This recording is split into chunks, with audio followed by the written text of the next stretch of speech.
로마서 7장 4절에서부터 6절 제가 읽겠습니다.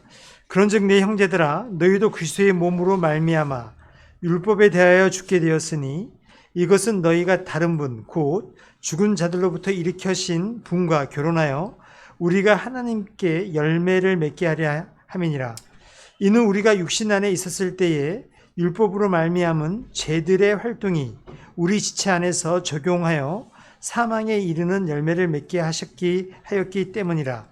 그러나 우리가 붙잡혀 있던 것 안에서 죽었으므로 이제 우리가 율법에서 건짐을 받았나니 이것은 우리가 영의 새로움 안에서 섬기게 하려 함이요 율법 문자의 낡은 것 안에서 섬기지 않게 하려 함이라. 아멘. 아멘. 오늘 말씀 제목은 죽은 자들로부터 일으켜지신 분과 정혼한 성도들 이렇게 지었어요. 우리 주 예수님과 정혼한 성도들. 자, 우리 본문 이제 로마서 7장은 형제들아 하면서 시작을 하고 있어요. 형제들아 1절에 나오죠? 자, 이것은 6장에 이어서 7장 역시도 성도를 향한 하나님의 뜻임을 우리가 이해할 수 있습니다. 곧 성도의 성화에 대한 더 자세한 설명을 해주신다는 것을 우리는 여기서 알 수 있어요. 그래서 어떤 사람들은 이 로마서 7장이 불신자들에게 향한다라고 말하면서 이 바울이 자신에 대해서 호소하는 그 로마서 7장 24절을 자신들의 마음대로 해석합니다. 로마서 7장 24절 이렇게 나와 있죠. 나는 비참한 사람이로다. 이 사망의 몸에서 누가 나를 건져내랴. 우리 성도 안에는 두 가지 성품이 있는 것이 하나님이 말씀으로 주시는 건데, 알려주시는 건데, 어떤 사람들은 이 두 성품을 부인합니다. 거부합니다. 그래서 이 구절은 바울이 구원받기 전, 예수님을 구주로 믿기 전에 그 모습이다라고 얘기를 하는 거예요. 그러면 그렇게 해석하면 오류에 빠지는 겁니다. 왜냐하면 7장에 맨 첫 번째 형제들아라고 했기 때문에 형제들아라고 했어요. 믿는 자들, 구원받은 자들, 주님의 자녀들, 성도들에게 하시는 말씀이에요. 자, 그래서 이 전제를 우리가 분명히 안다면, 형제들아라는 전제를 안다면 그들의 잘못된 주장 우리는 받아들일 수 없고 우리가 그렇게 잘못된 주장을 할 수 없어요. 이걸 알고도. 자, 로마서 7장 역시 하나님은 자신의 자녀들의 성화, 즉 영적인 성장을 위해 도움을 주시려고 기록하셨다는 사실입니다. 성도가 거룩함을 이루어 가려면 이 주님의 뜻을 주의 깊게 보아야 돼요. 이런 한 단어조차도 우리는 주의 깊게 봐야 됩니다. 그리고 1차적으로는 항상 먼저는 문맥적으로 성경을 해석해야 돼요. 앞에 뭐가 나왔고 그 앞에 나온 것에 따라서 지금 어떻게 나오는지 이 문맥적으로 해석해 나가야 되는 겁니다. 자, 오늘 본문은 죽음과 법에 대한 상관관계를 설명해 줍니다. 죽음과 법. 자, 그래서 이것을 가지고 성화에 대해서 설명해 주고 있어요. 사람은 법이라는 테두리 안에서 살아가고 있습니다. 자, 그 법들 가운데 특별히 결혼의 법, 이 부부의 법을 예로 드십니다. 그래서 오늘 본문 1절부터 3절 말씀 보게 되면 그것을 우리 볼 수 있어요. 제가 1절부터 읽겠습니다. 형제들아, 너희는 알지 못하느냐?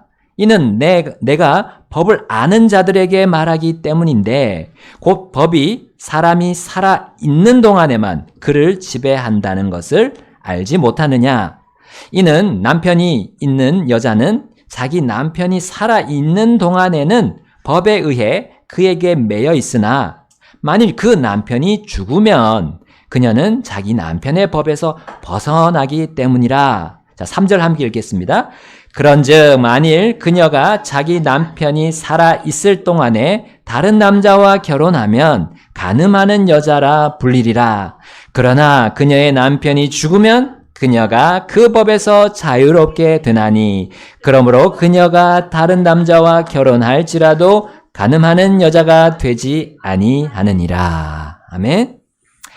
저희 아버지께서 지난 5월에 재혼을 하셨는데 아버지와 새 어머님이 재혼하시기 전에 각각 동일하게 배우자의 죽음으로 홀로 되신 상태에 계셨어요. 자, 그래서 죽음으로 인해서 기혼에서 미혼인 상태가 된 거죠. 죽음만이 이 부부 관계를 갈라놓을 수 있음이 태초에 하나님께서 세우신 법입니다. 즉 세상을 지으시고 하나님께서 사람을 지으시면서 주신 기본적인 법이에요. 기본적인 원리와 이 법칙, 이 가정 안에 두셨습니다. 그러나 이 법칙이 어겨지면 이제 그 사람은 간음하는 사람이 되는 거예요. 자, 특히 본문을 보면 여자에게 그렇게 말씀하십니다. 그렇다고 뭐 남편은 그렇지 않다는 건 아니죠. 근데 남편은 자기 아내가 다른 남자와 음행을 했을 때 그녀와 이혼하고 재혼할 수 있다고 예수님이 언급하셨어요. 자, 이것은 뭐 하나님의 자녀나 또 하나님의 자녀가 아닌 우리 불신자들이나 동일하게 적용되는 법입니다. 그런데 본문을 통해 하나님이 이런 예를 드신 이유가 바로 우리의 성화를 위한 거예요. 우리의 성화. 또한 성화의 삶은 이 영적인 결혼과 관계가 있고요. 또 그에 따른 열매를 내는 것과 연관이 되어 있다는 것을 알려주시기 위함입니다. 얼마나 이 성화라는 게 귀한 것인지 하나님이 설명해 주는 것이 이 바로 결혼관계, 이 부부관계 통해서 보여준다는 거죠. 자, 7장 4절 그 말씀 먼저 읽어보겠습니다. 우리 7장 4절 자, 시작. 그런즉 내 형제들아 너희도 그리스도의 몸으로 말미암아 율법에 대하여 죽게 되었으니 이것은 너희가 다른 분 곧 죽은 자들로부터 일으켜지신 분과 결혼하여 우리가 하나님께 열매를 맺게 하려 함이니라. 아멘. 부부 관계에서 우리는 새로운 생명을 얻습니다. 아까 그 우리 조카분도 이제 그렇게 생명을 얻기 위해서 그렇게 노력을 하고 있죠. 자, 우리가 주 예수 그리스도를 믿고 하나님의 자녀가 될 때 우리는 주님과 정혼한 것과 같아요. 성도가 그리스도 예수님을 구주로 믿기 전에는 육신과 결혼한 상태였어요. 육신에 매여 있던 존재였습니다. 즉 우리의 육신은 마치 우리를 속박한 나쁜 남편과 같았어요. 그러므로 우리는 그 육신과 관계할 때 율법으로 말미암아 죄들을 잉태했던 거예요. 이 가운데서 우리는 어떤 열매를 맺었습니까? 이 7장 5절이 그 부분이 나옵니다. 7장 5절 함께 읽겠습니다. 시작. 이는 우리가 육신 안에 있었을 때에 율법으로 말미암은 죄들의 활동이 우리 지체 안에서 작용하여 사망에 이르는 열매를 맺게 하였기 때문이라. 아멘. 자, 사망의 열매를 맺었다 했어요. 로마서 6장 23절에 우리 앞에서 나온 것처럼 죄의 삭은 사망이다 한 거. 그 진리와 같은 맥락이죠, 지금. 우리는 육신이라는 남편과 살면서 죄를 지었던 겁니다. 죄를 낳았던 거예요. 그리고 사망을 낳았던 겁니다. 심지어 내가 스스로 착하고 선하게 살아보려고 하는 그 나의 의로운 행위조차도 범죄였어요. 심지어 하나님과 관계없이 교회에 와서 찬송하고 헌금하고 기도하는 건 역시 죄였습니다. 왜냐하면 그 일들이 사망에 이르는 열매만을 맺게 하는 그 육신과 함께한, 관계한 그 거짓된 행동이었기 때문이에요. 그리고 하나님께서는 받아주지 않으시는 그런 경배였기 때문입니다. 육신 안에 붙잡혀 사는 사람은 그 어떤 선한 행위를 해야 하더라도 율법으로 말미암아 정죄를 받는 거예요. 마치 부부 관계와 같습니다. 우리가 육신과 관계를 하여 잉태를 하면 죄라는 아기를 낳게 되는 것과 마치 그렇게 되는 것과 같아요. 육신과 관계하면 사랑과 의가 아니라 죄와 악을 잉태해서 생명이 아니라 사망이라는 아기를 낳게 되는 거예요. 우리 야고보서 1장 15절에 이렇게 말씀합니다. 야고보서 1장 15절 따라서 정욕이 잉태하였을 때에 그것이 죄를 낳고 죄는 그것이 이루어진 때에 사망을 낳느니라. 아멘. 다시 읽을까요?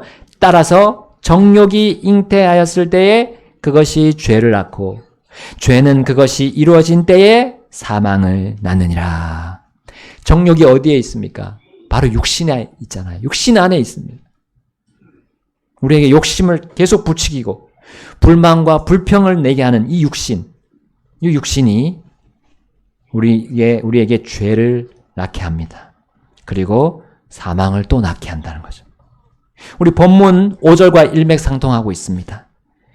육신 안에서 율법으로 말미암은 죄들의 활동이 지체들 곧 몸 안에서 그 지체들 안에서 작용하는 거예요. 그것이 겉으로 표현되고 나오는 것이 우리의 악한 말과 악한 행동입니다. 이게 바로 악한 열매가 되는 거죠. 그 열매는 사람을 사망에 이르게 할 뿐만 아니라 주님의 뜻조차 이루지 못하게 하는 겁니다. 심지어 성도의 삶에서도 이 죄가 아무런 그에게 도움을 주지 못하고 피해만을 갖다 줍니다. 나아가서 다른 사람에게도 전혀 유익을 주지 못하고 악한 것을 퍼뜨릴 뿐이에요. 그게 바로 육신과 함께한 것에 대한 결과죠. 그러나 주님은 성도가 이렇게 성화되지 못하는 일이 없도록 곧 성도가 비참한 사망의 삶을 살지 않도록 어떻게 해주십니까? 어떻게 해주셨어요? 이미 로마서 7장 6절에 이렇게 나와 있습니다. 함께 읽겠습니다. 7장 6절 시작. 그러나 우리가 붙잡혀 있던 것 안에서 죽었으므로 이제 우리가 율법에서 건짐을 받았나니 이것은 우리가 영의 새로움 안에서 섬기게 하려 함이요 율법 문자의 낡은 것 안에서 섬기지 않게 하려 함이라. 아멘. 자, 우리를 육신 안에서 죽도록 하셨어요. 우리가 구주로 믿는 그 순간 육신 안에서 죽도록 하셨어요. 그래서 부부관계였던 우리와 육신, 이 부부관계를 깨뜨려 주셨어요. 우리가 깨뜨릴 수 없는 그 관계를 깨뜨려 주셨어요. 그리고 육신 안에 있는 우리가 죄인이라고 지적하고 정죄만 하는 그 훈육 선생인 율법으로부터 건져내 주셨어요. 나아가서 영의 새로움 안에서 자신을 섬기도록 주님이 그렇게 우리를 만들어 주셨어요. 새로운 피조물로 만들어 주셨어요. 또한 율법 문자의 낡은 것 안에서 자신을 섬기지 않도록 하셨습니다. 예수 그리스도를 통해서 이 모든 것을 가능하게 하신 거예요. 예수님께서 율법의 모든 것을 성취하신 분이잖아요. 유일하신 분이잖아요. 그래서 우리는 율법, 그 예전에 그 제사법들, 이런 거, 명제를 지키는 거, 이제 할 필요가 없는 거예요. 예수님께서 다 그걸 완성해 주셨고 성취해 주셨기 때문에 우리는 거기서부터 자유롭게 된 겁니다. 앞에 로마서 6장과 우리 7장 4절에서 이제 본대로 바로 우리 구주 예수 그리스도를 통해서 이 모든 것을 이루어 놓으셨어요. 우리가 성화될 수 있는 충분한 조건들을 만들어 주셨습니다. 그게 바로 주님과 정혼하는 거였어요. 정혼. 육신과는 이제 사별하고 그리스도와 정혼하는 겁니다. 우리는 믿음으로, 오직 믿음으로 주님의 죽으심과 함께 동참했습니다. 또 묻히시는데 동참했어요. 그러면서 육신과는 이제 죽음을 통해서 그 부부관계의 법이 깨진 거죠. 그래서 성도가 그렇게 육신과 사별하게 되었습니다. 이제 성도는 그리스도의 죽음으로 인해서 영영 육신과 이혼하고 이별한 거예요. 또한 성도는 오직 믿음으로 이제 예수님의 부활과 함께 동참했어요. 그래서 성도는 성령님으로 인해서 죽었던 그 영이 다시 살아났습니다. 그러므로 성도는 예수님과 재혼을 한 것이나 다름없습니다. 네, 정확히 말하면 지금은 약혼 상태예요. 정혼했기 때문에. 그러나 어느 날 우리는 하늘에서 거행될 어린 양의 혼인잔치를 통해서 우리 예수님과 정식 결혼을 하게 될 겁니다.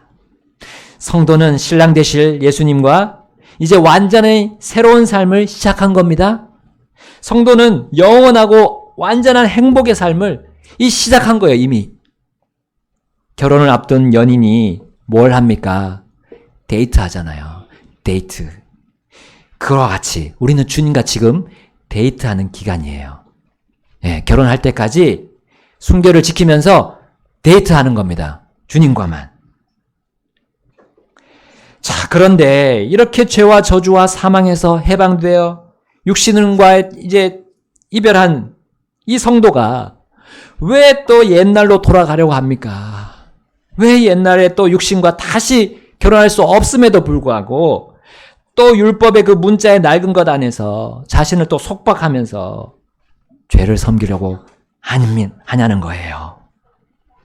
나를 사랑하셔서 율법을 완전히 이루신, 성취하신 내 사랑, 내 유일한 사랑, 내 유일한 신랑이신 예수님한테만 잘 보이면 되는데 왜 어디에다가 우리가 애착을 두면서 삽니까? 우리 신랑 예수님 한 분만으로 내가 거룩해 할 수 있고 의로울 수 있고 참되게 사는 거, 이거 당연한 거 아닙니까? 뭔가 부족한 것이 있습니까? 예수님 한 분만으로 부족합니까?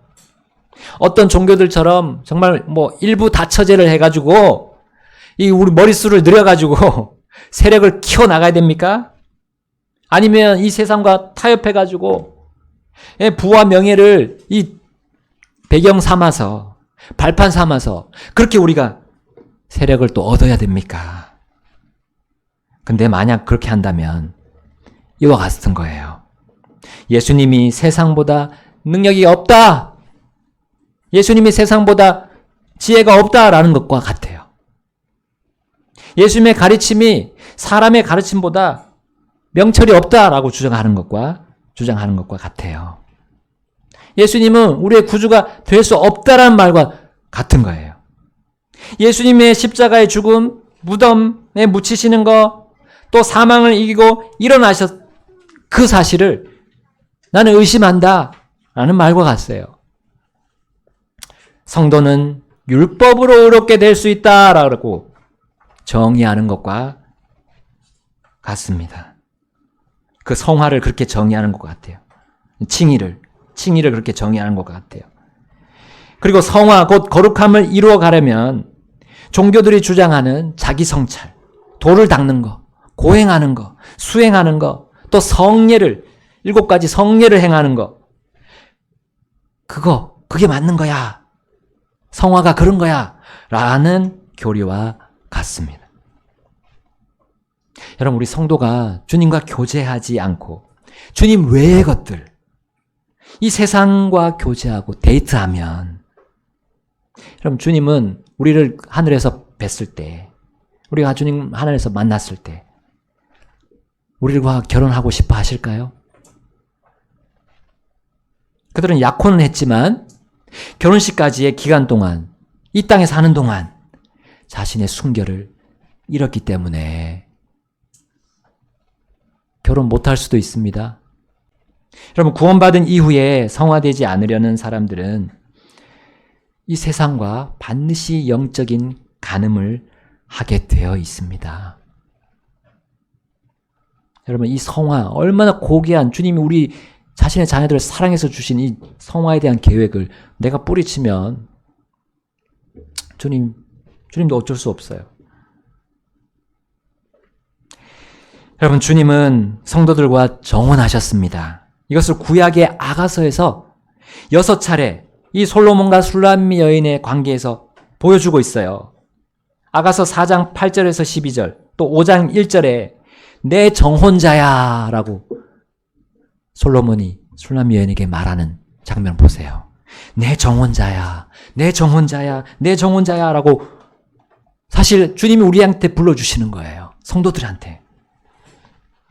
또 구약의 호세아 2장 19절 20절을 통해서 하나님께서 이스라엘 백성과 영원토록 그들을 영원토록 정혼시키겠다고 약속하셨어요. 그러면서 자신의 변함없는 그 속성을 하나하나 나열하십니다. 호세아서 2장 19절 20절입니다. 주님은 자신의 의와 판결의 공의와 인자함과 긍휼과 신실함, 이 자신의 그 속성을 걸고 약속하신 거예요. 내가 너와 정혼했다라는 걸 알려주셨던 겁니다. 이제 신약에 넘어와서 이 로마서뿐만 아니라 고린도 교회에게도 말씀해 주셨어요. 우리 같이 고린도 후서 11장 2절을 보겠습니다. 이는 내가 경건한 질투로 너희에 대하여 질투하기 때문이라. 이는 내가 너희를 순결한 처녀로 그리스도께 드리려고 한 남편에게 정혼시켰기 때문이라. 아멘. 한 남편, 그리스도죠. 여러분, 성도가 주님께서 거룩하신 것처럼 거룩하게 되어 가려면 주님과 정혼한 예비 신부이자 처녀로서 뭘 지켜야 됩니까? 순결을 지켜야 됩니다. 세상과 짝하면 안 됩니다. 고귀한 주님의 계획인 이 성화를 우리가 원해야 돼요. 일단 원해야 됩니다. 원하지 않으면 그냥 맹목적인 따름이 되는 거죠. 아, 주님이 나를 더 아름답고 거룩하게 만들어 주시기를 원하시는구나. 주님의 사랑이 얼마나 큽니까? 주님 감사합니다 하면서 내가 이 성화되는 걸 간절히 바라면서 원해야 돼요. 그 원함이 없으면 내가 점점 다른 게 더 아름답고 더 화려한 게 보이겠죠. 육신이 생각하기에, 육신이 원하는 그걸 따라가게 돼 있어요. 주님 아니면 주님 반대의 거를 따라갈 수밖에 없는 우리의 육신을 우리는 가지고 있습니다. 우리 세상에 물들지 맙시다. 그렇게 하지 않기 위해서는 우리는 주 예수님, 나의 영원한 신랑이시다. 지금 내가 그분과 데이트해야 된다. 그분과만 데이트해야 된다. 라고 우리는 머릿속에 집어넣어야 돼. 우리의 마음에 담아야 돼. 그러면 우리는 무엇을 잉태하게 됩니까? 죄가 아니라 하나님의 의, 악이 아니라 하나님의 거룩함이 내 마음에 잉태가 되고, 거기서 뭐가 나오겠습니까? 무엇을 낳습니까? 사망이 아니라 죽어 없어지고 아무 쓸모없는 것이 아니라 생명, 영원히 남는 생명을 우리가 낳게 될 거예요. 주님이 약속하셨습니다.